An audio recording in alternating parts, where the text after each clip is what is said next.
Hi guys, இன்றைக்கி நம்ம ரொம்ப ஒரு இன்ட்ரெஸ்டிங்கான வீடியோ பார்க்க போகிறோம். உலக நாடுகளில் ஏகப்பட்ட பேர் நிறைய முயற்சி பண்ணி புதுசாக என்னென்னவோ கண்டுபிடிச்சிட்டு இருக்காங்க. இந்த சைனா பார்த்தீங்கன்னா நேற்று ஒரு வீடியோ போட்டிருந்தோம். அதில் பார்த்தீங்கன்னா செயற்கை நிலாவை கண்டுபிடிச்சிருக்காங்க. இன்றைக்கி நம்ம பார்க்க போகிறது செயற்கை சூரியன். இந்த வீடியோ ரொம்ப இன்ட்ரெஸ்டிங்காக இருக்கும். ஸ்கிப் பண்ணாமல் ஃபுல்லாக பாருங்கள், அப்போ தான் உங்களுக்கு இது புரியும். எதுக்கு எல்லா நாடுகளும் ஒரு சூரியனை உருவாக்கணும் அப்படின்னு நினைக்கிறாங்க. உங்களுக்கு ஏதாவது கெஸ்ஸிங் இருக்கா? அந்த மாதிரி ஏதாவது உங்களுக்கு தோணுச்சுன்னா நான் இந்த வீடியோ போகிறதுக்கு முன்னாடி ஃபுல்லாக உங்களுக்கு தெரிஞ்சதாக கமெண்ட் செட்டில் கமெண்ட் பண்ணுங்கள். வாங்க வீடியோக்குள்ளே போகலாம். நம்ம சேனலுக்கு நீங்கள் புதுசாக வந்திருக்கீங்கன்னு வச்சுக்கோங்க, மறக்காமல் நம்மளோட சேனலை சப்ஸ்கிரைப் பண்ணிட்டு அப்படியே பக்கத்துக்கு பெல் ஐக்கனை கிளிக் பண்ணுறீங்க. அப்போ தான் நம்ம போகிற வீடியோ உங்களுக்கு உடனே வந்துடும்.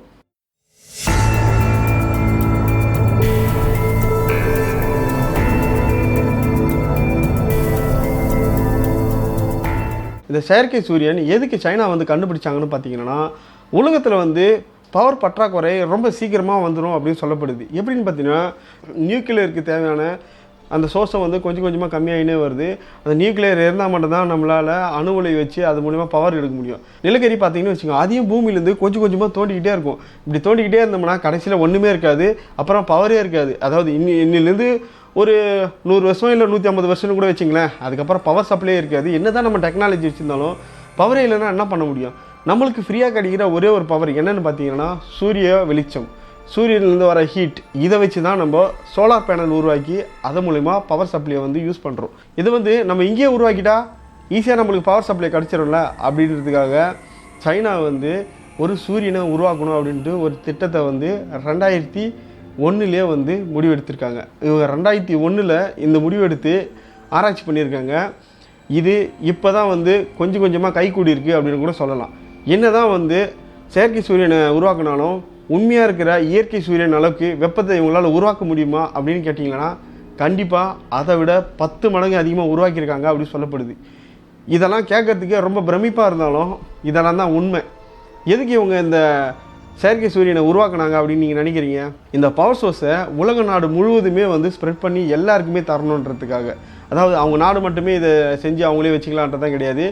இதை செய்யணுன்றதுக்காக உலக நாடுகளில் ஏகப்பட்ட நாடு இதில் இன்வால்வ் ஆகிருக்கு அப்படின்னு சொல்கிறாங்க. இந்த ரிசர்ச்சில் இந்த எக்ஸ்பிரிமெண்ட் பண்ணுறதுக்கு இந்தியாவும் சேர்ந்து இதில் செலவு பண்ணியிருக்காங்களாம்.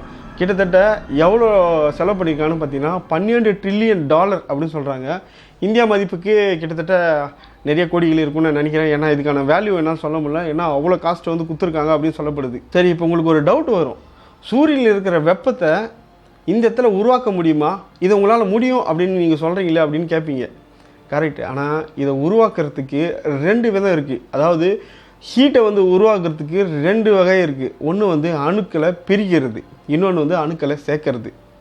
நம்ம நார்மலாக இப்போ யூஸ் பண்ணுற நியூக்ளியர் பவர் பிளான்ட்லாம் என்ன நடக்குதுன்னு பார்த்தீங்கன்னா, அணுவை பிளப்பாங்க. ஒரு அணுவை எடுத்து 2ஆக பிளந்தாங்கன்னா அதில் வர ஹீட்டை யூஸ் பண்ணி அதுலேருந்து ஸ்டீம் உருவாக்கி அந்த ஸ்டீமை ரன் பண்ணி அந்த ஸ்டீம்லேருந்து தான் பவர் சப்ளை எடுப்பாங்க. இதுதான் நியூக்ளியர் பவர் பிளான்ட்டில் நடக்கிறது. இதே இப்போ கண்டுபிடிச்சிருக்க நியூக்ளியர் ரியாக்டர் அப்படின்னு சொல்லப்படுற இந்த ரியாக்டரில் என்ன நடக்குன்னு பார்த்தீங்கன்னா, அணுக்களை இணைப்பாங்க. 2 அணுக்களை ஒன்றா இணைக்கும் போதும் இதே ஹீட்டு தான் ப்ரொடியூஸ் ஆகுது அப்படின்னு சொல்கிறாங்க. இந்த ஹீட்டு சூரியனை விட 10 மடங்கு அதிகம் அப்படின்னு சொல்கிறாங்க. 10 மடங்கு அதிகம்னா அப்போ சூரியன் எவ்வளோ ஹீட் இருக்கும் அப்படின்னு கேட்குறீங்களா? 15 கோடி டிகிரி செல்சியஸ் இருக்கும் அப்படின்னு சொல்கிறாங்க. 15 கோடி டிகிரி செல்சியஸ் சூரியன் இருக்குன்னா இப்போ 10 மடங்குன்னா இது எவ்வளோ வந்திருக்கு அப்படின்னு கேட்டிங்கன்னா 15,000 கோடி டிகிரி செல்சியஸ் அப்படின்னு சொல்லப்படுது. 15,000 கோடி டிகிரி செல்சியஸ் இதில் ப்ரொடியூஸ் ஆகிருக்கு. இப்படி இருக்கிறப்போ இந்த ஹீட்டை எப்படி ஹேண்டில் பண்ணுறதுன்னு ஒரே குழப்பம் அவங்களுக்கு. இதை எப்படி ஹேண்டில் பண்ண முடியும்? நீங்கள் சாதாரணமாக நம்மளுக்கே தோணும், எவ்வளோ ஹீட்டு டிகிரியை நம்மளால் எப்படி ஹேண்டில் பண்ண முடியும்? எந்த ஒரு பொருள் மேலே வச்சாலும் கண்டிப்பாக அது ஊற்றிடும். அதாவது 16,000 டிகிரி செல்சியஸ்னால் எவ்வளோ பார்த்துக்கங்க. 100 டிகிரி செல்சியஸ்லேயே வாட்டர் ஹீட் ஆகி எவாப்ரேட்டர் ஆகிடும் 100 டிகிரி செல்சியஸில். இதே 15,000 கோடின்றது எவ்வளோன்றது நீங்களே கணக்கு போட்டுங்க. சூரியனோட வெப்பநிலை பார்த்தீங்கன்னா 1.5 crore டெம்பரேச்சர் அப்படின்னு சொல்கிறாங்க. ஆனால் இதோட டெம்பரேச்சர் 15,000 கோடி டெம்பரேச்சர் சொல்லப்படுது. இவ்வளோ ஹீட்டை எப்படி ஹேண்டில் பண்ணிட்டு ரொம்ப குழம்பி கடைசியாக ஒரு முடிவுக்கு வராங்க. அதுதான் ஒரு டோனட் சைஸில், ஒரு வடை சைஸில் தயாரிக்கப்பட்ட ஒரு எக்ஸ்பிரிமெண்ட் சேம்பர். வடை சைஸில் சேம்பரா? ஒருவேளை சின்னதாக இருக்குமா அப்படின்னு கேட்டிங்கன்னா கிடையாது. வடை எப்படி இருக்கும்? ஒரு ஓட்டை வடை இருக்குன்னு வச்சுக்கிங்க, அதாவது ஒரு வடையில் ஓட்டை போட்டு வச்சுருக்கல, அந்த மாதிரி ஒரு டோனட் வடையில் எப்படி இருக்குமோ டிசைன், அதே மாதிரி ஒரு சேம்பரை ரெடி பண்ணுறாங்க. அந்த சேம்பரை சுற்றி எலக்ட்ரோ மேக்னெட் ஃபீல்டு வந்து ஃபுல்லாக அப்ளை பண்ணுற மாதிரி ஃபுல்லாக எலக்ட்ரோ மேக்னெட் அங்கங்கே அப்படி அப்படியே சுற்றி வச்சுட்டுன்னு வச்சுக்கிங்க. அதுக்குள்ளே இந்த ஆட்டம்ஸ் வந்து ரெண்டுமே உள்ளே ட்ராவல் ஆகிற மாதிரி ரெடி பண்ணியிருக்காங்க. என்னென்ன ஆட்டம்ஸ் எல்லாம் இதுக்குள்ளே யூஸ் பண்ணாங்கன்னு பார்த்தீங்கன்னா ஹைட்ரஜன், ஹீலியம் அப்படின்னு சொல்லப்படுற இந்த 2 ஆட்டம்ஸை வந்து யூஸ் பண்ணியிருக்காங்க. இது ரெண்டுமே வந்து ரொம்ப பவர்ஃபுல்லானது. ஆனால் எந்த ஒரு இயற்கையும் பாதிப்பு வந்து ஏற்படாது. நார்மலாக வந்து நியூக்ளியர் ரியாக்ஷனில் என்ன நடக்குன்னு பார்த்தீங்கன்னா நிறைய ரேடியேஷன் வரும். அந்த ரேடியேஷனால் நிறைய பேருக்கு பாதிப்பு ஏற்படும். இப்போ கண்டுபிடிச்சிருக்க இந்த நியூக்ளியர் ரியாக்டர் மூலமாக நடக்கிற இந்த அணு இணைப்பு மூலமாக எந்த ஒரு பாதிப்பும் ஏற்படாது இயற்கைக்கு அப்படின்னு சொல்கிறாங்க. ரேடியேஷனும் வந்து இருக்கிறதுலே ரொம்ப கம்மி. இப்போ நம்மளுக்கு நார்மலாக வர ரேடியேஷனை விட அதாவது கிட்டத்தட்ட 0.15% தான் இதோட ரேடியேஷனே இருக்கும் அப்படின்னு சொல்கிறாங்க. இந்த ஃபியூஷன் ரியாக்டரை வச்சு என்ன பண்ணலாம் அப்படின்னு கேட்டிங்கன்னா இதை ஹீட் பண்ணி இந்த ஹீட்டு மூலமாக வர அந்த நீராவியை வச்சு ஈஸியாக வந்து பவர் பிளான்ட் ரெடி பண்ணலாம் அப்படின்னு சொன்னல. இது எந்த அளவுக்கு சாத்தியம்னு பார்த்தீங்கன்னா 1363 லிட்டரு கொண்ட ஒரு பெட்ரோலை எந்த அளவுக்கு நீங்கள் ஃபியூலை வந்து யூஸ் பண்ணீங்களோ அதே மாதிரி இந்த வாட்டரில், அதாவது கடல் வாட்டரில் 1 லிட்டர் வாட்டரில் வந்து அந்த 1363 லிட்டர் பெட்ரோல் தட வேண்டிய எஃபிஷியன்சியை 1 லிட்டர் கடல் வாட்டரு அதுக்கு ஈக்குவலானது அப்படின்னு சொல்கிறாங்க. ஏன்னா அது கடல் வாட்டரில் வந்து ஒரு ஸ்பெஷல் ஆட்டம்ஸ் இருக்குது. அது என்னென்னு பார்த்தீங்கன்னா ஹைட்ரஜன் அப்படின்னு சொல்கிறாங்க. இந்த ஹைட்ரஜன் மூலமாக ஏகப்பட்ட ஹீட்டை வந்து ப்ரொடியூஸ் பண்ணலாம். இதனால் எந்த பாதிப்புமே இருக்காது. நார்மலாக இருக்கிறத விட இந்த ஹைட்ரஜனை யூஸ் பண்ணி அவங்க பண்ணுறத விட்டு ஏகப்பட்ட வால்யூம்ஸ் கிடைக்கும் அப்படின்னு சொல்லப்படுது. ஏன்னா பூமியில் அதிகமாக இருக்கிற வால்யூம் எதுன்னு பார்த்தீங்கன்னா கடல் நீர் தான். நிலப்பகுதியோட கடல் பகுதி அதிகம். அந்த கடல் பகுதியில் இருக்கிற எல்லாத்துலேயுமே இந்த தண்ணியில் அந்த ஹைட்ரஜன் இருக்குது அப்படின்னு சொல்கிறாங்க. இந்த ஹைட்ரஜனை ஹீலியத்தோட கம்பைன் பண்ணுறப்போ இந்த ரியாக்டர் ஏற்படுத்துகிற இந்த ஹீட்டுனால ஏகப்பட்ட நன்மைகள் ஏற்படும் அப்படின்னு சொல்கிறாங்க. இது இப்போ தான் வந்து 2003 அவங்க சொன்னாங்க அப்படின்னு கேட்டிங்கன்னா கிடையாது. கிட்டத்தட்ட இதை வந்து 70 வருஷமாக வந்து ரிசர்ச் பண்ணியிருக்காங்க. 70 வருஷத்துக்கு முன்னாடியே வந்து இந்த மாதிரி ஒரு ரியாக்டர் ரெடி பண்ணி அணு பிளந்தாலும் அந்த அணுவை வந்து இணைக்கலாம் அப்படின்ட்டு 70 வருஷமாக ரிசர்ச் பண்ணியிருக்காங்க. ஆனால் அவங்களால அதை செய்யவே முடியல. இதை கிட்டத்தட்ட 1958லேருந்தே வந்து ரிசர்ச் பண்ணிட்டு இருக்காங்க. இருந்தாலும் அவங்களால இதை ஃபுல்லாக கம்ப்ளீட் பண்ண முடியல. யாராலுமே இந்த ஹீட்டை வந்து அச்சீவ் பண்ண முடியல அப்படின்னு சொல்லப்படுது. கடைசியாக வந்து இந்த ஹீட்டை வந்து அச்சீவ் பண்ணிட்டாங்க. கிட்டத்தட்ட எவ்வளோன்னு பார்த்தீங்கன்னா அவங்க எதிர்பார்த்ததை விட சூரியன் அளவுக்கு தான் அவங்களுக்கு வந்து ஹீட்டே வேணும் அப்படின்னு கேட்டிருந்தாங்க. ஆனால் இப்போ வந்து இந்த 16 கோடி டிகிரி செல்சியஸை 1056 செகண்ட் வந்து ஹோல்ட் பண்ணி வச்சுருக்காங்க. இதை தாங்கிறதுக்காக இந்த சேம்பர் பண்ணாங்களே, இந்த சேம்பருக்குள்ளே தான் இந்த ஹீட்டே வந்து ப்ரொடியூஸ் ஆகும். ஆனால் இந்த சேம்பர்லேருந்து ஹீட்டு வந்து ப்ரொடியூஸ் ஆனாலும் எது மேலே கான்டாக்ட் ஆகாத மாதிரி எலக்ட்ரோ மேக்னெட்டுக்கு அவங்க உருவாக்குனாங்களா அதுக்குள்ளவே நிற்கும். ஒரு எலக்ட்ரோ மேக்னெட் காயில் வச்சு நம்ம ஒரு மெட்டீரியல் அதுக்குள்ளே போட்டோம்னா அந்த மெட்டீரியல் வந்து ஓவராக ஹீட் ஆகி ரெட் ஆகி உருகி அதே இடத்துல நிற்கும். அந்த எலக்ட்ரோ மேக்னெட் ஃபீல்டு யூஸ் பண்ணுறது மூலமாக அது கீழே இறங்காது. அது அப்படியே ஹோல்ட் ஆகி நிற்கும்.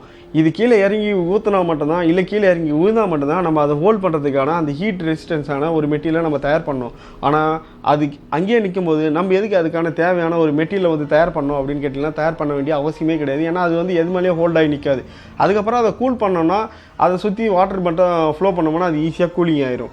இதே கண்டிஷனில் இதே டெக்னிக்கில் தான் இந்த ஃபியூஷன் ரியாக்டரில் வந்து யூஸ் பண்ணியிருக்காங்க. எப்படின்னு பார்த்தீங்கன்னா அந்த டோனட் மாதிரியே இருக்கிற அதுக்குள்ளே வந்து 2 ஆட்டம்ஸை வந்து உள்ளே விட்டுருக்காங்க. அதை சுற்றி வந்து எலக்ட்ரோ மேக்னெட் ஃபீல்டு வந்து ஃபுல்லாக கவர் ஆன ஒன்று இது உள்ளே போயிட்டு ரியாக்ட் ஆகும்போது ரெண்டுமே வந்து ஒன்றா ஜாயின் பண்ணப்போ அது வர ஹீட்டை வந்து வெளியில் விடாமல் அதுக்குள்ளவே ரொட்டேட் பண்ணி, அதாவது ஒரு ஸ்டேபிளாக ஒரே இடத்துல, அதாவது அந்த இடத்துல மிதக்கி விட்டு அந்த ஹீட்டை வந்து அந்த இடத்துல ப்ரொடியூஸ் பண்ணியிருக்கு. அந்த ப்ரொடியூஸ் ஆன ஹீட்டை வந்து பிளாஸ்மா மாதிரி, அதாவது வெளிச்சம் மாதிரி, லைட்டு மாதிரி உருவாக்கியிருக்கு. கிட்டத்தட்ட 16 டிகிரி செல்சியஸே அந்த இடத்துல உருவாக்கியிருக்காங்க.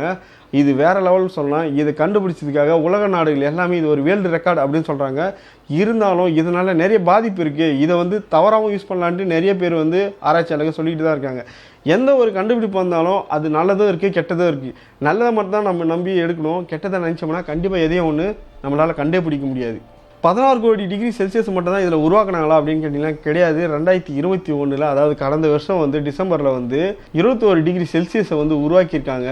கிட்டத்தட்ட எவ்வளோ செகண்ட்ஸ்னு பார்த்தீங்கன்னா 101 செகண்ட் அப்படின்னு சொல்கிறாங்க. இந்த 101 செகண்டுக்கு 21 கோடி டிகிரி செல்சியஸை ஹோல்ட் பண்ணியிருக்காங்க. அதுக்கு மேலே வந்து ஹோல்ட் பண்ணியிருந்தால் கண்டிப்பாக வந்து அந்த சேம்பர் வந்து ஓவராக ஹீட் ஆகி உருகிட்டு இருக்கும். இருந்தாலும் அதை ஹோல்ட் பண்ணோம் அப்படின்றதுக்காக அதை ஹோல்ட் பண்ணியிருக்காங்க. அதுக்கப்புறம் வந்து டெம்பரேச்சரை கொஞ்சம் கொஞ்சமாக கம்மி பண்ணி டைமை வந்து இன்க்ரீஸ் பண்ணியிருக்காங்க. இப்போ 21 கோடி வந்து டிகிரி செல்சியஸ் வந்து உருவாகுதுன்னா அதையும் கொஞ்சம் டிகிரி செல்சியஸ் கம்மி பண்ணோம்னா நம்ம டைம் வந்து இன்க்ரீஸ் பண்ணல. அந்த மாதிரி கொஞ்சம் கொஞ்சமாக கம்மி பண்ணி இப்போ லாஸ்ட்டாக வந்து 16 கோடி டிகிரி செல்சியஸில் கிட்டத்தட்ட 1056 36 செகண்ட் வந்து ஹோல்ட் பண்ணியிருக்காங்க. இதே வந்து உலக சாதனை தான். இதில் வர ஹீட்டை வச்சு நம்ம யூஸ் பண்ணோம்னா கிட்டத்தட்ட பல வருஷத்துக்கு யூஸ் பண்ணலாம். இதனால் எந்த ஒரு பாதிப்பும் இல்லை அப்படின்னு சொல்லப்படுது. இந்த எக்ஸ்பெரிமெண்ட் வந்து ஃபைனலாக எப்போ முடியும்னு பார்த்தீங்கன்னா கிட்டத்தட்ட 2025 வரும் அப்படின்னு சொல்கிறாங்க. 2030 உலக நாடுகளில் எல்லா இடத்துலையுமே வந்து இதை வந்து இந்த எக்ஸ்பெரிமெண்ட் பண்ணி எல்லாமே ஒரு ப்ராடக்டாக வச்சுருப்பாங்க அப்படின்னு சொல்லப்படுது. கிட்டத்தட்ட இன்னும் ஒரு 10 வருஷத்தில் உலகத்தில் வேறு லெவலான டெக்னாலஜி இருக்கிறப்போ நம்மளுக்கு தேவையான பவர் சப்ளை எல்லாமே பூமியிலேருந்தே தோண்டி பூமியை காலி பண்ணுறதுக்கு பதிலாக நம்மளே ஏதாவது ஒரு பவர் சோர்ஸை உருவாக்குறது தான் நல்லது அப்படின்ட்டு சைனா முடிவெடுத்திருக்கு. இதுக்காக உலக நாடுகள்லேருந்து UK, யுனைடெட், அது மட்டும் இல்லாமல் இந்தியாவும் இதில் வந்து ஜாயின் பண்ணி காசை வந்து கொடுத்துருக்காங்க அப்படின்னு சொல்லப்படுது. இது ஒரு வேளை சக்ஸஸ் ஆச்சுன்னா கண்டிப்பாக இந்தியாவிலே இந்த பவர் பிளான்ட் வந்து வரும் அப்படின்னு எதிர்பார்க்கலாம். ஓகே கைஸ், இந்த செயற்கை சூரியனை பற்றி உங்களோட கருத்து என்னன்றதை மறக்காமல் கமெண்ட் செக்ஷனில் கமெண்ட் பண்ணுங்கள். அடுத்து ஒரு இன்ட்ரெஸ்டிங்கான வீடியோட உங்களை வந்து பார்க்குறேன். இது உங்கள் தமிழ் சோசியல் ஃபேக்ட்ஸ் மாதிரி. பாய்.